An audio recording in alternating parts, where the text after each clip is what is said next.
Hello students, let's discuss about the logic gates. A logic gate is a device that performs a Boolean function. It can take one or more binary inputs to produce single binary output. Logic gate किसके लिए use होता है? Logic gates में हम क्या करते हैं, binary operations को परफॉर्म करते हैं.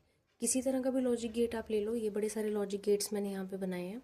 लॉजिक गेट्स में क्या होता है कि इनपुट्स हम एक या एक से ज़्यादा भी दे सकते हैं, लेकिन आउटपुट हमेशा हमें क्या मिलेगी, सिंगल, आइदर 0 और 1.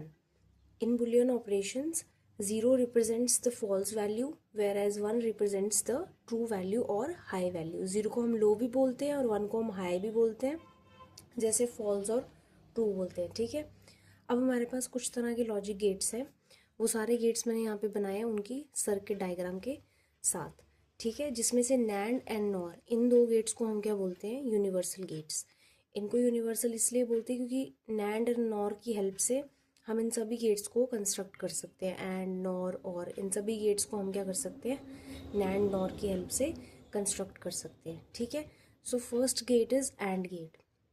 अब AND गेट क्या होता है, इट गिव्स आउटपुट एज 1 और true if all the inputs are 1. AND gate एक ऐसा गेट है जिसमें अगर आउटपुट ये तभी 1 देगा अगर सारी इनपुट्स जो है वो हम 1 देंगे. अगर सिंगल इनपुट भी 0 हो गई तो इस गेट की आउटपुट हमेशा क्या आएगी, 0. इक्वेशन क्या होती है AND गेट की, y equals to a dot b. Dot क्या रिप्रेजेंट कर रहा है यहाँ पे, मल्टीप्लिकेशन. सिंपल जो मल्टीप्लिकेशन है वही यहाँ पे डॉट रिप्रेजेंट कर रहा है. ठीक है, AND गेट की आउटपुट हमें कैसे मिलती है, y equals to a dot b. अगर a और b दो इनपुट्स देंगे तो हमें आउटपुट क्या मिलेगी, a डॉट b. ठीक है, इसकी सर्किट डायग्राम ऐसी होती है. ये 2 इनपुट NAND गेट जिसमें हमने 2 इनपुट्स दिए और आउटपुट क्या मिली है, a डॉट b. अब इसमें अगर सिंगल इनपुट भी 0 हो जाएगी तो आउटपुट क्या हो जाएगी, 0, बिकॉज 0 डॉट एनीथिंग वो हमें क्या आंसर देगा, हमेशा 0. ठीक है, अब इसको हम ट्रुथ टेबल से समझते हैं. ये देखिए, ये 2 इनपुट NAND गेट का ट्रुथ टेबल है. ऐसे ही और का भी बनता है, 3 इनपुट्स होंगी तो 3 लेंगे. पहला केस है 2 इनपुट AND गेट. अब ये जो कॉम्बिनेशन हमने लिखे हैं, ये ए बी की जो वैल्यूज़ लिखी है उसी के बेसिस पे हमें आउटपुट मिलेगी ना, y. अब ये ए बी के जो कॉम्बिनेशन लिखने हैं वो कैसे लिखने हैं, हम लेते हैं 2 raise to the power n, जहाँ पे n क्या रिप्रेजेंट कर रहा है, नंबर ऑफ बिट्स. जैसे ये 2 बिट्स है, ए बी 2 बिट्स है, तो हमने क्या लिख दिया, 2 रेज टू पावर 2. मतलब अगर 3 इनपुट होती ए बी सी तो हम लेते 2 रेज टू द पावर 3. यहाँ पे 2 इनपुट्स है, हमने ले लिया 2 रेज टू द पावर 2. वो क्या आ गया, 4. अब हम 4 का हाफ करेंगे, 4 का हाफ क्या आएगा, 2. 4 का हाफ क्या आएगा, 2. तो पहले क्या लिखेंगे, ए में क्या, फर्स्ट कॉलम में क्या फिल करेंगे, 2 टाइम्स 0 एंड 2 टाइम्स 1. ठीक है, उसके बाद 2 का हाफ फिर से कर देंगे, वो क्या आएगा, 1. जब तक 1 नहीं आ जाता हमने तब तक हाफ करते जाना है. ठीक है, 2 का हाफ किया तो 1 आ गया. फिर बी में क्या आएगा, 1 टाइम 0 1 टाइम 1, 1 टाइम 0 1 टाइम 1. अब वाई आउटपुट क्या आएगी, A dot B. A dot B का मतलब हमने क्या लिखा है, जहाँ पे भी सिंगल इनपुट 1 होगी वहाँ पे आउटपुट क्या है, 0. जहाँ पे भी सिंगल इनपुट 0 होगी वहाँ पे सब जगह आउटपुट क्या आएगी, 0.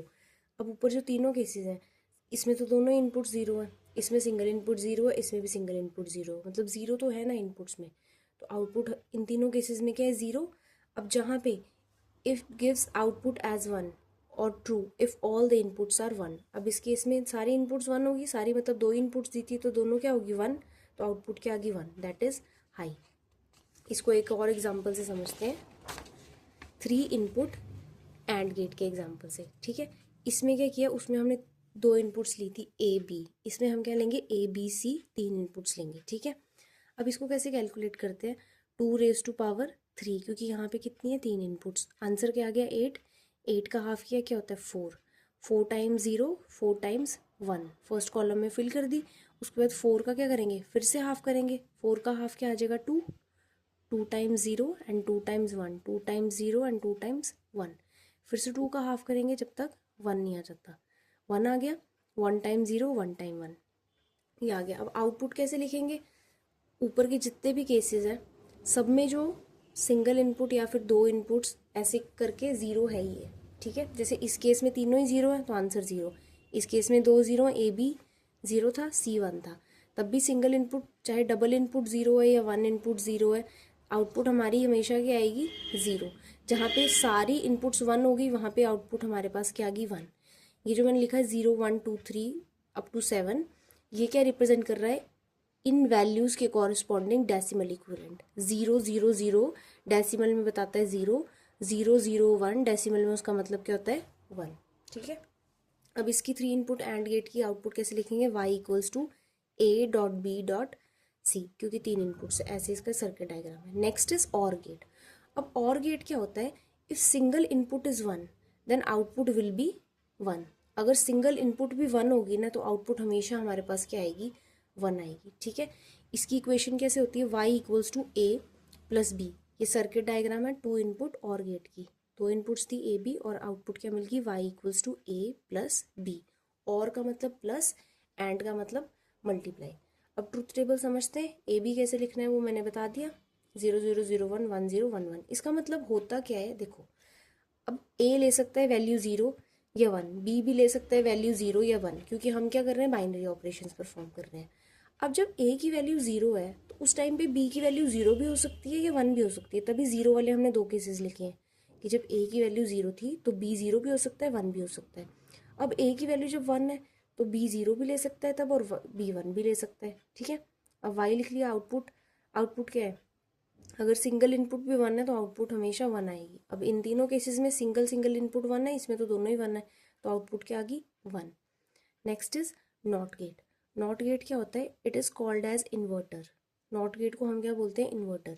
क्यों, क्योंकि ये इनपुट को इन्वर्ट कर देता है। ठीक है, 1 को ये 0 में कन्वर्ट कर देता है और 0 को 1 में। इक्वेशन क्या होती है, y इक्वल्स टू a बार।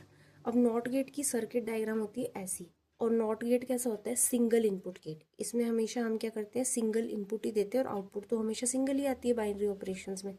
ठीक है, लॉजिक गेट